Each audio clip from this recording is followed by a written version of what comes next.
ассалому алайкум бинандагони гиромӣ, нашри ҷанбастии барномаи иттилоотии навидро мустақиман манзури шумо мегардонем. Дар студия Соро Холихназарова. имрӯз асосгузори сулҳу ваҳдати миллӣ, пешвои миллат, президенти ҷумҳурии Тоҷикистон муҳтарам Эмомалӣ Раҳмон ба 35 қонун аз ҷумла қонунҳои ҷумҳурии Тоҷикистон дар бораи танзими ҷашну маросим дар ҷумҳурии Тоҷикистон, дар бораи масъулият барои таълиму тарбияи кӯдак, дар бораи донишгоҳи миллии Тоҷикистон, дар бораи нишондиҳандаҳо барои ҳисобҳо имзо гузоштанд. қонунҳои ҷумҳурии Тоҷикистон дар бораи танзими ҷашну маросим дар ҷумҳурии Тоҷикистон ва дар бораи масъулият барои таълиму тарбияи кӯдак дар таҳрири нав қабул гардида ба мақсади ҳифзи арзишҳои арсанги фарҳанги миллӣ, пешгирии хурофоту таассуб, зиёдаравию исрофкорӣ дар баргузории ҷашну маросим, баландбардоштани маънавиёт ва сатҳи иҷтимоию иқтисодии мардуми Тоҷикистон, инчунин ҳифзи ҳуқуқу озодиҳои кӯдак, таълиму донишомӯзӣ, тарбияи кӯдак дар рӯҳияи инсондӯстӣ, ифтихори ватандорӣ, эҳтиром ба арзишҳои миллӣ ва умумибашарӣ равона шуданд. қонунҳои ба имзо расида ба таъмини рушди иҷтимоию иқтисодии кишвар, баландбардоштани сатҳу сифати зиндагии мардум, таҳкими суботу оромии ҷомеа ва қонунияту тартибот равона шуданд. қонунҳо дар матбуот нашр карда мешаванд.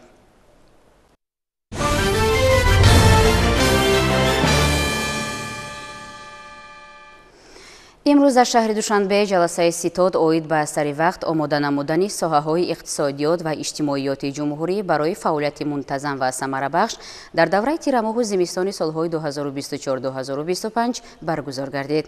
Тафсилот дар ин бора.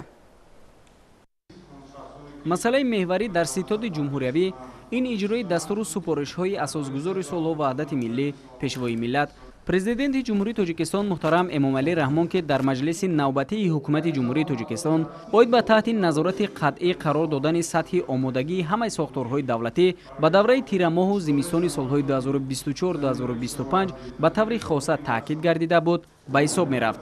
дар ҷаласа масъалаҳои ҷанббастии қарори ҳукумати ҷумҳурии Тоҷикистон аз 28 марти соли 2023 таҳти рақами 125 дар бораи саривақт омода намудани соҳаҳои иқтисодиёт ва иҷтимоияти ҷумҳурӣ барои фаъолияти мунтазам ва самарабахш дар давраи тирамоҳу зимистони солҳои 2023-2024 ва рафъи иҷрои қарори ҳукумати ҷумҳурии Тоҷикистон аз 30 марти соли 2024 таҳти рақами 192 дар бораи саривақт омода намудани соҳаҳои иқтисодиёт ва иҷтимоияти ҷумҳурӣ барои фаъолияти мунтазам ва самарабахш дар давраи тирамоҳу зимистони солҳои 2024-2025 баррасӣ гардид. аз таҳлилу мониторингҳо бармеояд ки ба ҳолати 1 апрели соли 2024 бандҳои нақшаи чорабиниҳои қарори қаблӣ дар маҷмӯъ иҷро шуданд. бо мақсади назорати иҷрои нақшаи чорабиниҳои ин қарор 5 маротиба ҷаласаи ситоди ҷумҳуриявӣ таҳти роҳбарии раиси ситод, муовини сарвазири ҷумҳурии Тоҷикистон Усмоналӣ Усмонзода гузаронида шуда, дар онҳо ба роҳбарияти вазорату идораҳо, мақомоти иҷрои ҳукумати давлатии вилоятҳо ва шаҳру ноҳияҳои ҷумҳурӣ дастуру супоришҳои мушаххас оид ба масъалаи банақшагирӣ ва захираи маводи зарурии хӯрокворӣ, истифодаи самараноки нерӯи барқу гармӣ ва истеҳсолу таъминоти мунтазами он, захира ва истифодабарии ангишт, сӯзишворӣ, маводи зидди лағжиш, хӯроки чорво ва ғайра дода шуданд. айни замон қарори навбатии ҳукумати ҷумҳурии Тоҷикистон аз 30 марти соли 2024 таҳти рақами 192 дар бораи саривақт омода намудани соҳаҳои иқтисодиёт ва иҷтимоияти ҷумҳурӣ барои фаъолияти мунтазам ва самарабахш дар давраи тирамоҳу зимистони солҳои 2024-2025 ба тавсиб расида, нақшаи чорабиниҳои он мавриди амал қарор дорад. таҳлили ҷараёни иҷрои қарори мазкур, ҷиҳати иҷрои зербандҳои 1.1 ва 1.2 нақшаи чорабиниҳо дар муҳлати то 10 май соли 2024 дар вазорату идораҳои дахлдор, мақомоти иҷрои ҳукумати давлатии вилояти мухтори Кӯҳистони Бадахшон, вилоятҳои Суғд ва Хатлон, шаҳри Душанбе ва шаҳру ноҳияҳо ситоди фаврӣ таъсис ёфта нақшаи чорабиниҳо тасдиқ карда шудааст. ҳоло марҳилаи нақшабандӣ ва иҷрои захираи маводи хӯрокворӣ, ангишт, воридоти мазоти камсулфур, гази табиӣ ва моеъ ва дигар маводи асосии суғд, омодагӣ барои таъмини барқу гармӣ ба корхонаҳову муассисаҳо ва аҳолӣ дар давраи тирамоҳу зимистони солҳои 2024-2025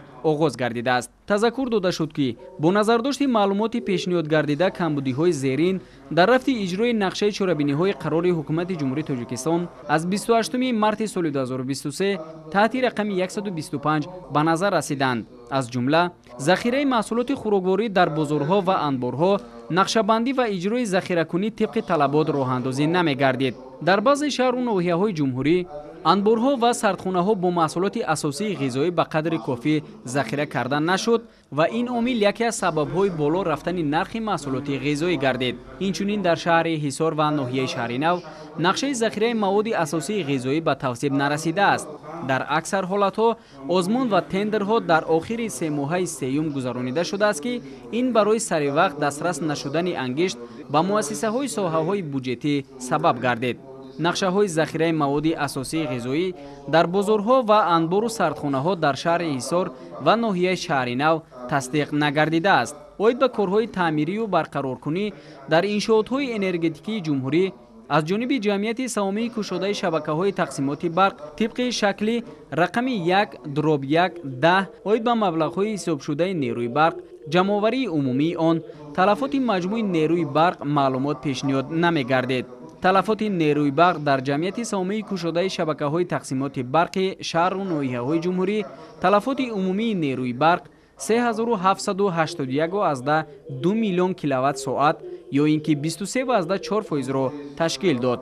дар ҷаласа аз ҷониби муовини сарвазири ҷумҳурии Тоҷикистон раиси ситод Усмоналӣ Усмонзода ба роҳбарони ситодҳои вазорату идораҳои дахлдор, мақомоти иҷрои ҳукумати давлатии вилоятҳо ва шаҳру ноҳияҳо ҷиҳати омода намудани соҳаҳои иқтисодиёт ва иҷтимоиёти ҷумҳурӣ барои фаъолияти мунтазам ва самарабахш дар давраи тирамоҳу зимистони солҳои 2024-2025 супоришҳои мушаххас дода шуданд.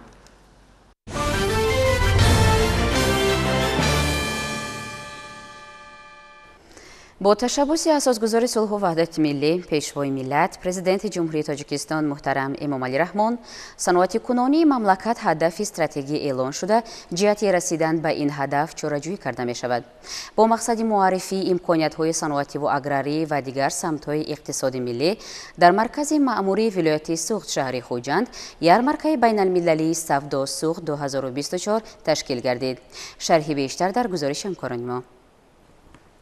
бо мақсади иштирок дар ярмаркаи байналмилалии Савдо Суғд 2024 беш аз 500 нафар меҳмонон аз дохил ва хориҷи кишвар ба маркази вилояти Суғд шаҳри Хуҷанд ташриф оварданд. намояндагони вазорати рушди иқтисод ва савдо, вазорати саноат ва технологияҳои нав, кумитаи рушди сайёҳӣ назди ҳукумати ҷумҳурии Тоҷикистон, агентии содироти назди ҳукумати ҷумҳурии Тоҷикистон, палатаи савдо ва саноати ҷумҳурӣ, агентии инноватсия ва технологияҳои рақамӣ назди президенти Тоҷикистон, кумитаи давлатии сармоягузорӣ ва идораи амволи давлатии ҷумҳурии Тоҷикистон, кумитаи рушди маҳал, мақомоти иҷроияи ҳокимияти давлатии шаҳри Душанбе, вилоятҳои Хатлон, Мухтори Кӯҳистони Бадахшон дар шаҳри Хуҷанд қарор доранд. ҳамзамон сафирон ва намояндагони корпусҳои дипломатии Туркия, O'zbekiston, Арабистони Саудӣ, Озарбойҷон, Ҷопон, Эрон, Беларус, Туркманистон, Словакия, Лаҳистон, Покистон, Федератсияи Русия, Қирғизистон, Қазоқистон ба вилояти Суғд ташриф оварданд. дар расми ифтитоҳи чорабинии сатҳи баланд муовини сарвазири ҷумҳурии Тоҷикистон Сулаймон Зиёзода,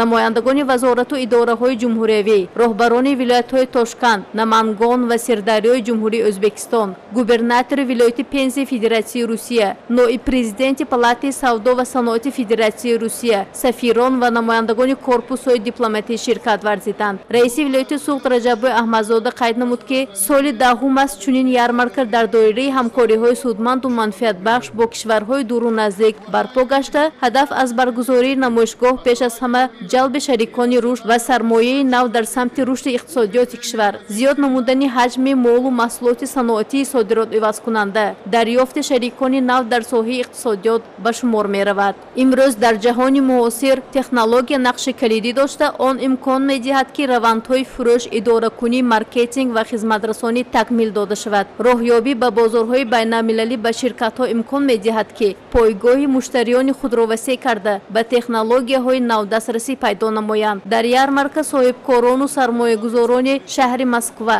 Свердловск, Пенза, Липецк, Челябинск, Воронежи Федератсияи Русия, шаҳри Шимкенти ҷумҳурии Қазоқистон, шаҳри Ганҷи Озарбойҷон, музофоти Шенсии ҷумҳурии мардумии Чин, ташкилотҳои байналмилалӣ ва шарикони рушд иштирок карданд. дар доираи форуми байналмилалии Суғд Экспо 2024 сол аз сол шумораи زیادی کارخانه‌های هموطنی و هم از شریکان رشد جهت اشتراک در نمایشگاه مذکور زیاد گردیده ایستاده است. این گواهی آن را دارد که همه ساله جلب بسیاری شریکان اینچنین جلب سرمایه نو در سمت رشد صنعت را تقاضا می‌کند. ناگفته نمونیم که زیاده از 50% مال و محصولات صنعت جمهوری را صنعت ولایت سوخت تشکیل می‌دهد. هم این تقاضا آن را دارد که در این روز نمایشگاه زیاده از 200 کارخانه‌های وطنی ولایت در این نمایشگاه اشتراک کرده شدند. در نمایشگاه همه طرفه با زیادتر مال و محصولات بلند صفتی ساحه صنعت به نمایش گذاشته شده است. در نمایشگاه بین‌المللی کارخانه‌های صنعتی سبک و نساجی، استحصال مصالح ساختمانی، شرکت‌های تجارتی، تشکیلات‌های قرضی، خواجگی‌های دهقانی، کارخانه‌های صنعتی کارکرد، مؤسسه‌های لیزینگی، کنسالتینگی، نقلیات لوجستیکا، ساختارهای علمی و تکنیکی امکانیت‌های خود را معرفی نمودند. سیاست درهای گشاد امکان می‌دهد که جستجوی شریکان با اعتماد تهیه و تطبیق لایحه‌های مشترک سرمایه‌گذاری متقابلا سودمند و منفعت بخش به راه مانده شود. محض با همین مقصد نمایشگاه بین‌المللی سودا سوخت 2024 بار دهم است که در شهر خوجند تشکیل و برگزار می‌گردد. شرکت کمپوزیتیا یکی از شرکت‌های با نفوذ جمهوری تاجیکستان به حساب رفته با شرکت با نفوذ جمهوری آذربایجان هم شریک می‌باشد. شرکت ما اصلا به استحصال قبورهای شب پلاستیکی، ریشاتگاه برای بالای لطاک محکم مستحکم کردن مشغول است. شرکت کمپوزیتیا قبورهای شب پلاستیکی خودشان از 400 تا 3000 استحصال می‌کند که این برای در حاضر شرایط برای آبیاری نمودن آب آشامیدنی، کاریزی و آبیاری نمودن زمین‌های کشاورزی استفاده برده می‌شوند. دستاوردهای ما در سال 2022 تا 2024 زیاده از 70000 متر قبورهای شب پلاستیکی خودشان از 400 تا 1400 برآورده با استحصال داده‌ایم. با تشبث اساسگزار صلح و وحدت ملی پیشوای ملت پرزیدنت جمهوری تاجیکستان محترم امامعلی رحمان صنعت کنونی مملکت هدف استراتژی اعلام شده جهت رسیدن به این هدف چاره‌جویی کرده می شود. الحال در ولایت زیاده از 1000 کارخانه خرد و بزرگ صنعتی فعالیت داشته 250 نامگوی محصولات استحصال و یک قسمی آن به خارج مملکت صادرات می گردد. در کشور برای فعالیت آزاد و فعال صاحبکاران تمام شرایط فراهم آورده شده است و نمایشگاه امکانیت می‌دهد که در راه انکشاف همکاری به همدیگر سودمند قدم نو گذاشته شود. در دایره نمایشگاه میان دایره‌های تجارتی کشورهای اشتراک کننده سازشنامه‌های نوی همکاری به امضا رسیده در حاشیه آن لایحه‌های نو عملی خواهد گشت.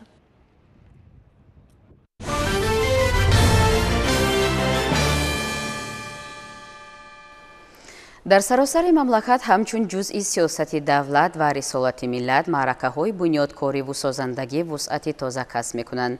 در ناحیه تاجیک‌آباد بابت استقبال سزاوار از 35 سالگی استقلالیت دولتی جمهوری تاجیکستان کارهای آبادانی و سازندگی با مرام ادامه دارند. حالا در این گوشه دیار بنیادی ده‌ها انشاءات تعیینات گوناگون جریان دارد. جزئیات بیشتر در گزارش همکاران ما. با مقصد اجرای دستور سپارشی حکومت جمهوری تاجیکستان جهت استقبال سزاوار 35 سالگی استقلال دولتی در ناحیه دوردست تاجیک‌آباد کارهای بنیادکاری و سازندگی با مرام ادامه دارد. در ناحیه تاجیک‌آباد بنیاد 101 انشاءات جشنی به نقشه گرفته شده است که بیشتر انشاءات‌ها بنیاد مکتب و سیمخانه‌های علاوگی، مرکز و خانه‌های سلامتی، مرکزهای سودا و خدمت‌رسانی و دیگر انشاءات بهترسازی سطح زندگی ساکنان می‌باشند. ساکنان ناحیه تاجیک‌آباد با مهنت سازنده و بنیادکارانه بهر در سطح بلند و خاطرمان تجلیل نمودن جشن 35 سالگی استقلال دولتی جمهوری تاجیکستان اهلانه زحمت میکشند. بخشیده به جشن 35 سالگی استقلال دولتی جمهوری تاجیکستان در ناحیه تاجیک‌آباد 101 انشاءات به نقشه گرفته شده است که از این 40 انشاءاتش پورا ساخته و استفاده داده شده است. در 41 انشاءات دیگر باشد کارهای ساختمانی با مرام ادامه دارد. در 20 انشاءات دیگر باشد کارهای لایحه‌کشی سرتیفیکات کنونی идома дорад ки то ҷашни 35-солагии истиқлолияти давлатии ҷумҳурии Тоҷикистон пурра сохта ба истифода дода мешавад. қобили зикр аст ки мавриди истифода қарор гирифтани шумораи зиёди иншооти таъйиноти гуногун баҳри муҳайё гардидани инфраструктураи лозима дар самти таъмини ободиву зебогии ҳар гӯшаи диёр, хизматрасонии сатҳи баланд ва ташкили садҳо ҷойҳои нави корӣ ва дар маҷмӯъ барои таъмини зиндагии шоистаи сокинон мусоидат менамояд. натиҷаи ҳамин созандагиҳост ки маркази маъмурии ноҳия куллан тарҳи дигаргун гирифта ҳусни тоза ба худ касб кардааст. мақомоти иҷроии ҳокимияти давлатии ноҳияи Тоҷикобод ҳама кӯшиши имконаташро баҳри он сафарбар кардааст ки нақшаву ӯҳдадориҳои қабулкардаро дар давоми соли 2024 таъмин намуда, дастуру ҳидоятҳои асосгузори сулҳу ваҳдати миллии пешвои миллат президенти ҷумҳурии Тоҷикистон муҳтарам Эмомалӣ Раҳмон ва ҳукумати ҷумҳурии Тоҷикистонро дар амал татбиқ намояд.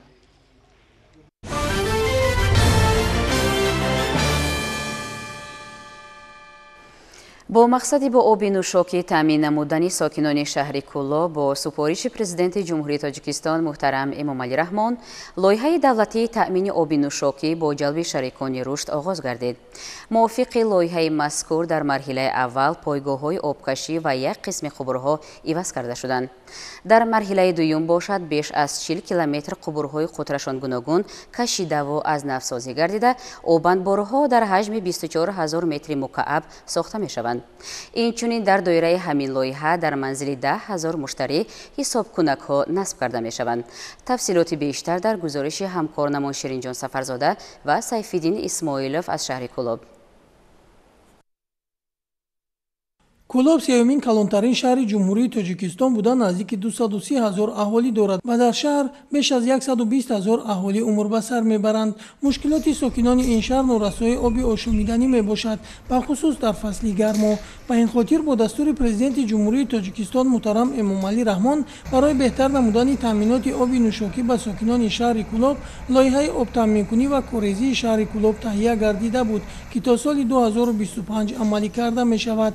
айни замон дар ин самт корҳо идома дошта, ширкатҳои сохтмонӣ ба бунёди обанборҳои калонҳаҷм кашидани хатҳои нави оби нӯшокӣ машғул мебошанд. барои амалишавии лоиҳа айни замон дар корхона 6 пудрачии ватанӣ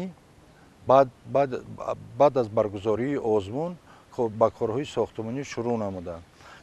3 пудрачии аввал ки марҳилаи аввал аст, дар моҳи декабри соли 2024 қисмати аввали корҳо ба анҷом расонида, қисмати дуюм декабри соли 2025 ба анҷом мерасад. яъне ки баъди татбиқи лоиҳа фақат як агар дар хатҳои оби нӯшокӣ зиёда аз 23 километр қубурҳои об иваз намуда, зиёда аз 18 обанбори аз 500 метри мукааб то 5000 метри мукааб сохта ба истифода дода мешавад. баъди амалӣ кардан дар шаҳри Кӯлоб мушкилоти оби нӯшокӣ ҳалли худро меёбад. лоиҳаи давлатии таъминоти аҳолии шаҳри Кӯлоб бо оби нӯшокиро 3 ширкати ватанӣ амалӣ хоҳад сохт. ба хотири ошноӣ бо суръату сифати корҳои сохтмонӣ, роҳбари гурӯҳи корӣ ва раҳбарияти шаҳр дар чанд мавзеъ аз корҳои сохтмонӣ дидан карданд. ҷамъияти дорои масъулияташ маҳдуди назриӣ дар маҳаллаи Тудакавч сохтмони обанбори ҳаҷмаш 3000 кубро идома дода истодааст. дар иншооти мазкур корҳои заминӣ анҷом ёфта, қисмати поёнии обанборро бо оҳану бетон омода менамоянд. дар ин мавзеъ 55 километр хатҳои об бо қубури қутраш 260 ва 7 километр қутри 219 кашонида мешавад. дар корҳои сохтмонӣ 15 нафар бинокорони маҳаллӣ ҷалб шуданд ва онро то охири соли 2024 мавриди истифода қарор хоҳанд дод. ҷамъияти дорои масъулияташ маҳдуди ифтихор ва ширкат бошад, аз рӯи нақша корҳои сохтмонӣ кашидани хати оби нӯшокиро дар байни кӯтали дуюм ва сеюм бо ҷалби сохтмончиёни маҳаллӣ ва техникаҳои зарурӣ пеш бурда истодааст. ин хати нави оби нӯшокӣ мебошад, ки ба обанбори маҳаллаи Умари Хайём ва кӯтали сеюм кашонида мешаванд, ки беш аз 3000 аҳолиро бо оби нӯшокӣ таъмин менамояд. ду хати интиқоли оби нӯшокиро мо сохта истодем. яке аз кӯтали дуюм то кӯтали сеюм бо қубури қутри 426 ва аз кӯтали дуюм то маҳаллаи Умари Хайём дар масофаи 2000 метр қубури қутри 273 мебошад. айни ҳол 1400 метр қубури қутри 273 ва 700 метр қубури қутри 426 аз ташхиси техникӣ гузаронда шудааст. қубурое ки ҳозир мо васл кардем қубурои оҳанӣ буда ғафси 7 мм ки то фишори 25-30 атмосфера бардошт мекунанд. ҷамъияти дорои маслиҳаташ маҳдуди амин ва сохтмон ба кашидани хати ташноб машғул мебошад. хати ташноб ба масофаи 9.4 километр бо қубури қудраш 600 кашонида мешавад. то имрӯз беш аз 40% корҳои сохтмонӣ анҷом ёфта. 16 нафар сохтмончиён дар дубаст бо ҷалби техникаҳои зарурӣ фаъолият карда истоданд. дар дигар мавзеъҳои шаҳр низ корҳои сохтмонӣ дар самти амалисозии лоиҳаи обтаъминкунӣ ва коррезии шаҳри Кӯлоб бо маром идома доранд. ширинҷон Сафарзода Сайфиддин Исмоилов аз шаҳри Кӯлоб барои барномаи Навид.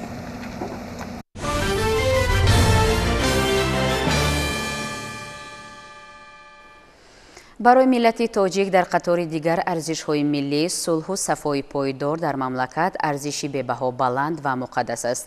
бахшида ба 27-умин солгарди рӯзи ваҳдати миллӣ гурӯҳи корӣ иборат аз намояндагони ниҳодҳои гуногун аз шаҳри Душанбе ба вилояти Суғд сафар намуда бо сарбозону афсарони қисмҳои низомии шаҳри Исфара вохӯриҳо анҷом доданд.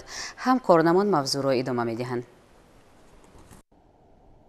با مناسبت 27مین سالگرد روز وحدت ملی، گروه کاری از پایتخت جمهوری با اشتراک معاون سرفرمانده قشون‌های سرحدی، کمیته دین، وزارت کارهای داخلی جمهوری، نماینده مقامات اجرایی حاکمیت دولتی شهر اصفهان با سربازان و افسران در شهر اصفهان مستقر بوده واخوری برگزار نمودند. هیئت شخصی جزو تام‌های در شهر اصفهان عمل کننده قواهای مسلح و قشون‌های سرحدی مملکت را از نام اساسگذار صلح و وحدت ملی، پیشوای ملت، پرزیدنت جمهوری تاجیکستان، سرفرمانده عالی قواهای مسلح جمهوری تاجیکستان، گنرال ارتش محترم امامعلی رحمان تبریک نمودند. ضمن صحبت با افسران و سربازان اظهار داشتند که با دستگیری‌های پیوسته پیشوای ملت محترم امامعلی رحمان شرایط بود و باش در قسم‌های نظامی سال از سال بهتر گردیده. جواباً به این غمخوری‌ها نقش افسران و سربازان در حمایه مرزبوم کشور، پایداری وحدت ملی و ثبات و آرامی بسا نظررس میباشد. ضمناً نماینده مقامات اجرایی حاکمیت دولتی قید نمود که قواهای مسلح جمهوری تاجیکستان سپری با اعتماد است در مقابل همه گونه کوشش‌های ناآرامسازی مجرای معتدل زندگی مردم کشور و در جبهه تحکیم دستاوردهای استقلالیت ملی و دولتی ایستادگی کنند. اولا مینداری خود را به سرفرمانده عالی قوای مسلح جمهوری تاجیکستان گنرال ارتش محترم امامعلی رحمان میرسانیم که به ما سربازان چنین شرایط‌ها را فراهم ساختند. امروز کاروان مادران شهر اصفهان برای دیداربینی ما سربازان آمدند که دست پر از میوه و نان و مینداری خود را ما با آنها میرسانیم. ما سربازان برای حمایت ما در وطن جان خود را دریغ نمی‌داریم. در این ردیف از جانب مادران وحدت سرای شهر اصفهان برای افسران و سربازان نان و فطیر و کلچه ها، محصولات قنادی و شیرینی ها، میوگی ها دسترس گردیده. در برابر عرض محبت و مینت‌داری برای مسئولیت و خدمت صادقانه شبانه روزی آنها را به دست داشتن میهن و گرامی داشتن مرز و بوم اجدادی هدایت نمودند. برای سربازان و افسران در قسم‌های نظامی دسترخوان پرفیض ایدان آراسته شده، مواد غذایی دسترس کرده شد. من بعد قسمت فرهنگی با اشتراک هنرمندان از شهر دوشنبه بهر بالادروحی سربازان سرودهای وطن دوستانه را پیشکش نمودند.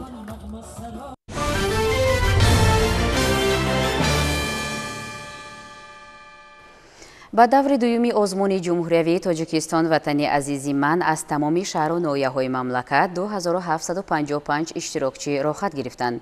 имсол дар даври якуми озмун 5302 довталаб иштирок намуд. таҳлилҳои ҷамъбасти даври якум нишон медиҳанд ки иштироки довталабон нисбат ба ҳамин давраи соли 2023 860 нафар зиёд аст. дар пойтахти мамлакат даври шаҳрии озмуни ҷумҳуриявии тоҷикистон ватани азизи ман оғоз ёфт. акнун давоми чанд рӯзи оянда ғолибони даври аввали ин озмуни сатҳи баланд аз пойтахти ҷумҳурӣ дар назди ҳакамони серталаб ҳунару маҳорати худро нишон хоҳанд дод. ҳамкоронамон аз ҷараёни расми кушодашавии даври дуюми озмун дар шаҳри душанбе гузориш медиҳанд. даври шаҳри озмуни ҷумҳуриявии тоҷикистон ватани азизи ман дар пойтахти мамлакат шаҳри душанбе оғоз гардид. дар оғози чорабинии муовини раиси шаҳри душанбе одилзода дилбар иброз дошт ки сол то сол шумораи иштирокчиёни ин озмуни бо нуфузи кишвар бештар мегардад. дар даври аввали озмун 603 нафар аз ноҳияҳои шаҳри душанбе иштирок карданд ва аз ин шумора 348 нафар ба даври шаҳриро хат гирифтанд. ёдовар мешавем ки ин озмун аз рӯи 5 номинатсия сарояндагӣ, навозандагӣ, оҳангсозӣ, бастакорӣ, санъати тасвирӣ ва дизайн гузаронида мешавад. ман соли дуюм аст ки дар ин озмун иштирок мекунам ва хушбахтона ин сол дар даври якум сазовори ҷои аввал гардидам ва барои даври шаҳрӣ тайёрӣ хуб дидам ва боварӣ дорам ки дар ин давр сазовори ҷои намоён мегардам. нафароне ки аз рӯи номинатсияи рассомӣ ва дизайн иштирок мекунанд, корҳои эҷодии хешро дар толори раёсати фарҳанги шаҳри Душанбе ба намоиш гузоштанд. аъзои ҳакамон аз маҳсули меҳнату кори онҳо дидан карда баҳогузорӣ менамоянд. бахтовар Эргашев, донишҷӯи Донишгоҳи техникии Тоҷикистон ба номи Муҳаммад Осимӣ буда, яке аз иштирокчиёни номинатсияи дизайнерӣ мебошад, ки дар даври шаҳрии озмун лоиҳаи бинои меҳмонхонаи замонавиро пешниҳод кардааст. дар ин озмун ман ба даври ноҳиявӣ ҷои дуюмро ишғол карда бинои баландиошонаи замонавӣ бо дизайни муосир сохта будам ва ҷои дуюмро ишғол намудам ва дар озмуни шаҳриро хат ёфтам. дар озмуни шаҳрӣ бошад, яъне бинои меҳмонхонаи замонавӣ бо дизайни муосир пешниҳод кардам ки сиёҳшона мебошад ва меҳмонхонаи мо яъне 5 ситора мебошад. дар меҳмонхонаи мо қариб бо 1500 меҳмонон яъне ҷои пешниҳод карда шудааст ва бо дизайни муосир, яъне 3 этаж бо марказҳои яъне хизматрасониҳо ва марказҳои хизматрасонӣ ва майдончаҳои бо яъне шиноварӣ ва майдонҳои гулзор пешниҳод карда шудааст. озмуни ҷумҳуриявии Тоҷикистон ватани азизи ман таҳти сарпарастии асосгузори сулҳу ваҳдати миллӣ пешвои муаззами миллат президенти ҷумҳурии Тоҷикистон муҳтарам Эмомалӣ Раҳмон баргузор гардида, он бо мақсади дарёфти истеъдодҳои нав дар соҳаи санъати мусиқӣ ва сарояндагӣ, рассомӣ ва дизайн, баландбардоштани маҳорати касбӣ ва эҳсоси зебоишиносӣ, тақвияти ҳунари баланди иҷрокунандагӣ, таблиғ ва эҳёи ҳунарҳои мардумӣ, муаррифии фарҳанги волои миллати тоҷик, эҳтиром ва арҷгузорӣ ба суннатҳои неки аҷдодӣ, боло бурдани сатҳи касбии асарҳои нави мусиқӣ, офарандагӣ, интихоби намунаҳои беҳтарини оҳангу суруд, коллексияҳо ва асарҳои рассомӣ баргузор мешавад.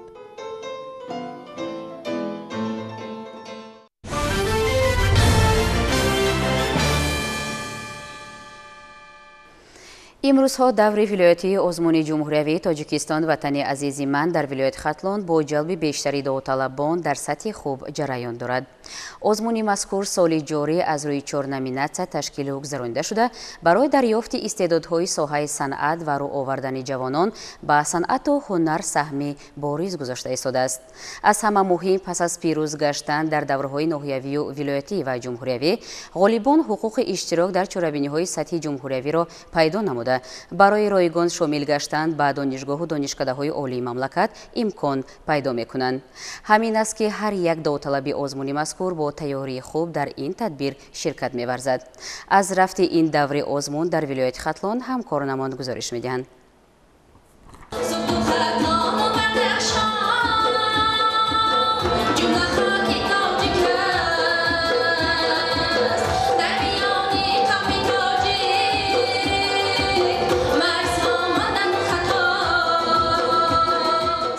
довталабони даври вилоятии озмуни ҷумҳуриявии Тоҷикистон ватани азизи ман дар маркази вилояти Хатлон шаҳри Бохтар маҳз бо сароидану замзамаи таронаҳои ифодагари меҳру садоқат ба ватан ва навозиши мусиқиҳои дилчаспу форам, пешниҳоди оҳангҳои ҷаззоб ширкат варзидаю назди ҳакамон баромад намуда истоданд. шумораи иштироки довталабон дар ин давр хеле зиёд мебошад. ин аз он шаҳодат медиҳад ки ҳар яки онҳо бо тайёрии хуб ҳозир гаштанд ва барои дарёфти ҷойҳои ифтихориву иштирок дар марҳилаҳои баъдинаи озмун омодаанд ки тамоми мушкилотро паси сар карда миёни ҳамсаб қад намоянд. зеро дар даврҳои оянд онҳоро рақибони соҳиб истеъдод аз дигар шаҳру навоҳии кишвар интизоранд.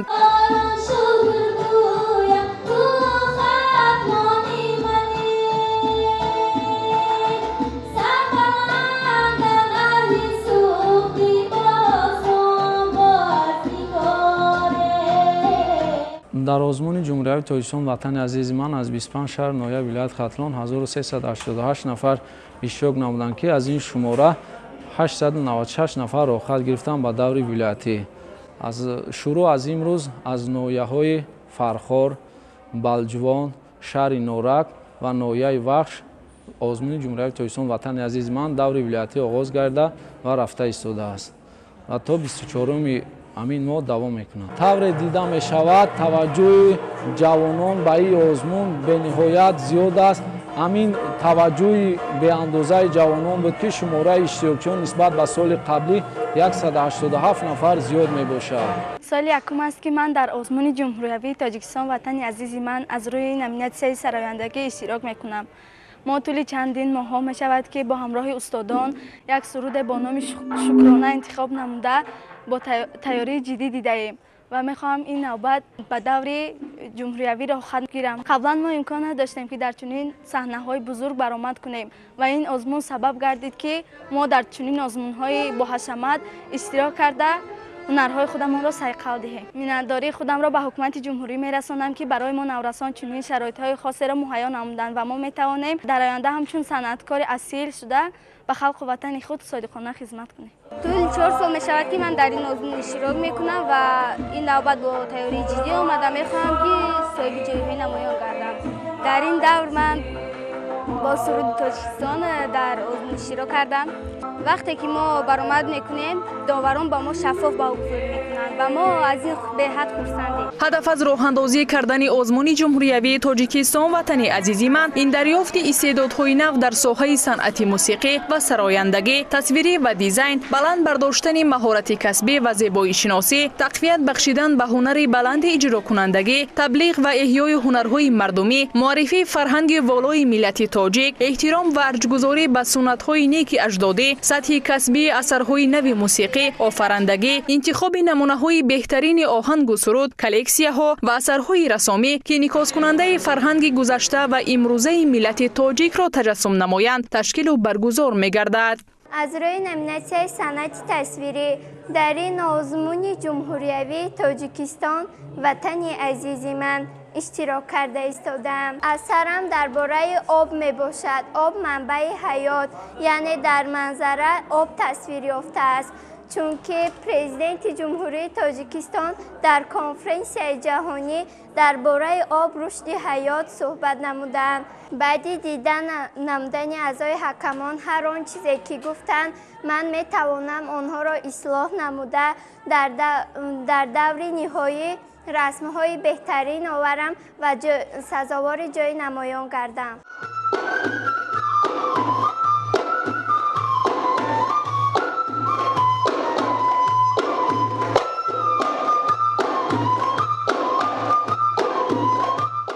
рафти ин озмун нишон дод ки дар шаҳру навоҳии вилояти хатлон шахсони ҳунарманду боистеъдод ва ҷавононе ки зиндагиашонро ба санъат бахшидаанду барояшон ғолибият не, балки ширкат кардану сайқал додани ҳунару малакаи хеш муҳим аст, кам нестанд. ба гуфтаи масъулин, бо ташкилу гузаронидани чунин озмунҳо дарёфти истеъдодҳои нави соҳаи санъат, навозандагону оҳангсозон хеле осону мусоид аст. зеро баргузории озмуни мазкур худгӯяндаи он аст ки чӣ қадар ҳунармандон аз тамоми гӯшаю канори мамлакат ба ҳам хоҳанд омад. гузориши Шаҳлои Аҳмадхон, Фирӯзҷон Қурбонов барои барномаи иттилоъоти Навид аз шаҳри Бохтар.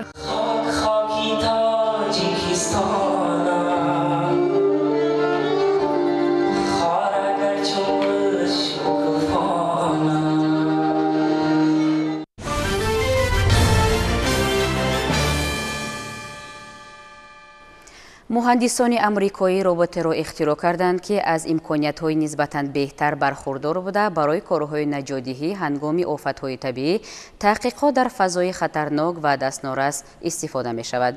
баъд аз 24 сол нахуст намоиши филми «Гладиатор» таҳиягарон идомаи ин қиссаро ба навор гирифтанд. таҳияи қисми дуюми «Гладиатор» моҳи январи соли 2024 расман ба анҷом расида, тирамоҳи ҳамин сол нахуст намоиши он дар назар аст. шарҳи бештари хабарҳо аз хориҷи кишвар дар саҳифаи навбатии барнома. муҳандисони донишгоҳи Манчестер